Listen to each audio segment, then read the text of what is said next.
मौलाना सरदार अहमद साहब रहमतुल्लाह अलैह के पास ना एक बूढ़ी अम्मा अपना बेटा छोड़ गई।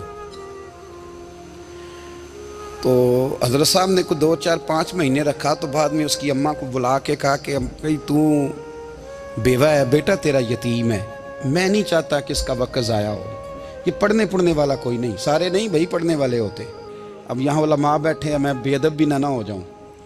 कुछ पूरे 8 साल लगा के भी आ जाते हैं, सनद भी उनके पास होती है। नाराज ना हो जाना, ये तो सब अच्छे लोग हैं। सनद होती है पर पता पुता कोई नहीं होता। ये आला हजरत ने लिखी है बात। सनद होती है, पूरी डिग्री होती है, उस पर कई लोगों के साइन भी होते हैं। तो बहुत सारे तालिब इल्म ऐसे होते हैं जो मदारस में कहते हैं मैं फाजल फलां हूँ, लेकिन कोई शय पास। तो मौलाना सरदार अहमद साहब मुहद्दिस आज़म पाकिस्तान रहमतुल्लाह अलैह उस बूढ़ी को कहने लगे तेरा बेटा कुंद देना है, पढ़ना पढ़ाना इसने कुछ भी नहीं। तो यतीम बच्चा है, कल को तू कहेगी कि मेरे बेटे ने वक्त ज़ाया किया तो वापस ले जा। बूढ़ी अम्मा रोने लग गई, कहने लगी मैं पढ़ाने तो नहीं लाई थी, मैं तो आपको रब का वली समझती हूँ, मैं तो नौकरी कराने लाई थी।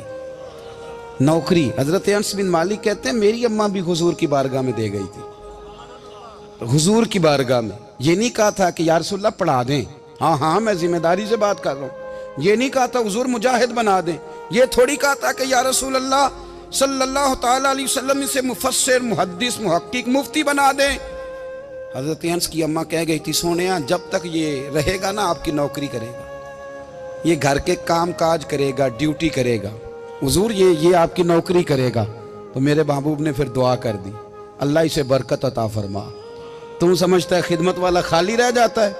जितना जायका खिदमत वाले को मिलता है, जो उसके नसीब में आता है, वो किसी का नसीब कहां भाई।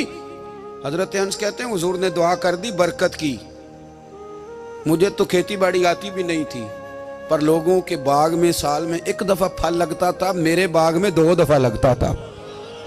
हुजूर ने दुआ कर दी अल्लाह इसे औलाद दे। फरमाते हैं मेरे बेटे, मेरे पोते, मेरे नवासे, मेरी बेटियां, फरमाते हैं मैं जिंदा हूं और मेरी 100 औलादे मौजूद हैं।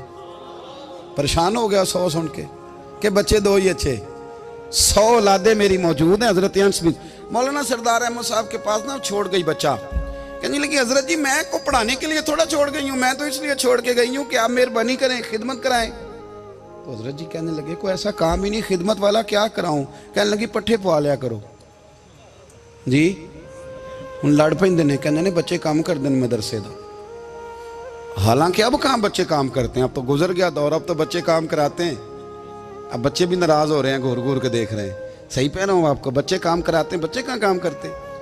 कहने लगी ये चारा डाले करेगा आपकी भैंसों को। तो हजरत ने उसको कहा कि बीबी चारा मेरी भैंसों को डालने के लिए मैंने बंदा रखा हुआ है, तो तू जा ले जा। कहने लगी हाथ बांध के हुजूर मेहरबानी करें रख ले, चारा डालेगा। और पुत्र तवज्जो से चारा डालना हजरत की भैंसों को।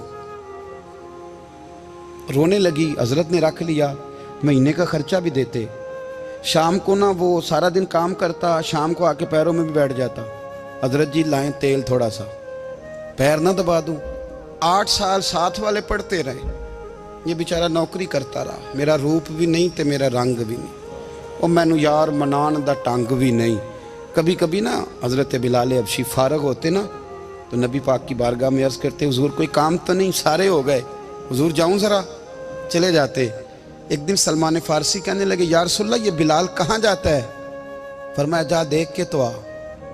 हजरत सलमान वापस आए तो आके रोने लगे, कहने लगे सोनिया जब यहाँ से जाता है ना तो जाके सैयदा फातिमा की चक्की पीसनी शुरू कर देता, बीबी साहबा के काम करने लगता है, घर में जाके स्नैन की ड्यूटी करता है, वहाँ भी काम यहाँ भी काम।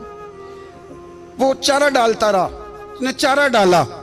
हजरत मुहद्दिस आज़म की भैंसों को दस्तारे फजीलत का वक्त आ गया, सारे पगड़ियाँ सजा के आ गए, आज दस्तार होगी। ये ना पीछे होके बैठ गया, चूँकि पढ़ा ही नहीं था तो दस्तार का है कि दस्तार तो उसकी जो पढ़ेगा, हमने तो पढ़ा ही नहीं, हमने तो यार पढ़ा, घर पढ़ा, ड्यूटी करी। हजरत मुहद्दिस आज़म रहमतुल्लाह अलैह के यहाँ जब ऐलान होने लगा ना कि अब दस्तार होगी, तो हजरत ने पहला ऐलान उसका फरमाया।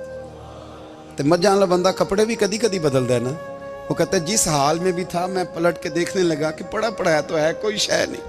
तो ये माजरा क्या है। पीछे से उठ के आए, तो कहते हैं बाकियों की दस्तार किसी आलिम ने की, किसी सूफी ने की, लेकिन ये भैंसों को चारा डालने वाला जब आया तो मुहद्दिस आदम ने फरमाया पगड़ी के बाल को कोई हाथ ना लगाए, ये सारी दस्तार मैंने करनी है। और फरमाते हैं हजरत बाल भी देते जाते थे और आंसू भी बहाते जाते थे, माथा भी चूमते थे और फरमाते थे दस्तार के बाद चला तो नहीं जाएगा यार, मुझे तो इबादत भी नहीं रह गई, मुझे तो चाबियों को भी नहीं पता कौन सी कहाँ रहती है, जाएगा तो नहीं तू? तो रो पड़ा, कहने लगा सोने जाए तो वो जिसके पल्ले कुछ है हो, आता जाता तो है कुछ नहीं, मुझे किसने रखना है, मैंने कहाँ जाना है, इधर कहाँ तो इधर ही रहूँगा। वो उस तालिब इल्म के सारे उस्ताद भाई कहते हैं उसने दस्तार कराई, पढ़ा पढ़ाया कुछ नहीं, पर जो मसला अड़ जाता था ना, वो जो अड़ जाता था ना, वो जाके उससे पूछते थे तो किताबें खोलने की ज़रूरत नहीं पड़ती थी। हज़रत बिलाल हबशी कभी सिपा सालार बने थे किसी जंग में, किसी सूबे के गवर्नर बने हो? बोलो तो सही यार, उनका तारुफ क्या था? नबी करीम के गुलाम।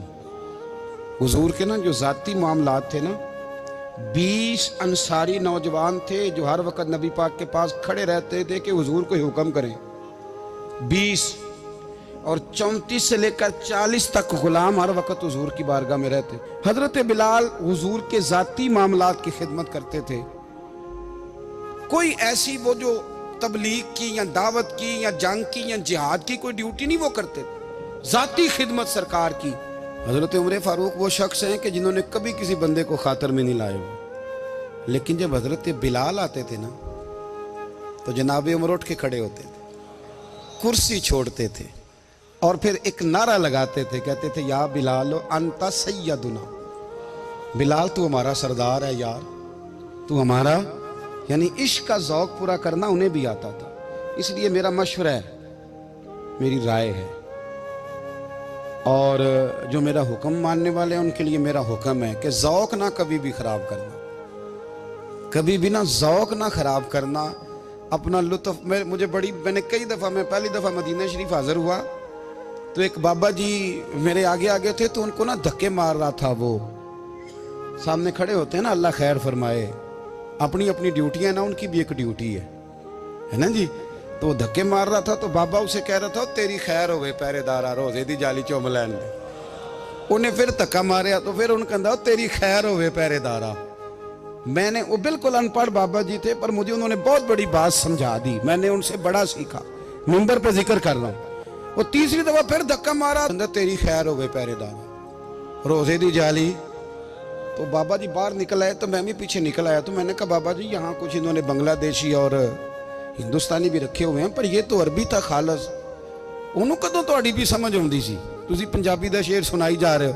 कहते पुत्र मैनू भी पता है उन्होंने नहीं समझ आ रही, पर मैं तो अपना रांझा पै राजी करता सा, मैनू पता है उन्होंने कहा ओ यार असी रांझा भी तो राजी करना है कि नहीं, कि सारी जिंदगी किलो काल के झगड़े में पड़े रहना है। ऐ इश्क तेरे सदके जलने से छुटे सस्ते, जो आग बुझा देगी वो। और एक जगह पे आला हजरत कहते हैं जान दे दी वादा दीदार पर, हमने जान दे दी। हाँ, खाली उसने वादा किया था कि आऊंगा, आया नहीं था, पर जान हमने पहले दे दी।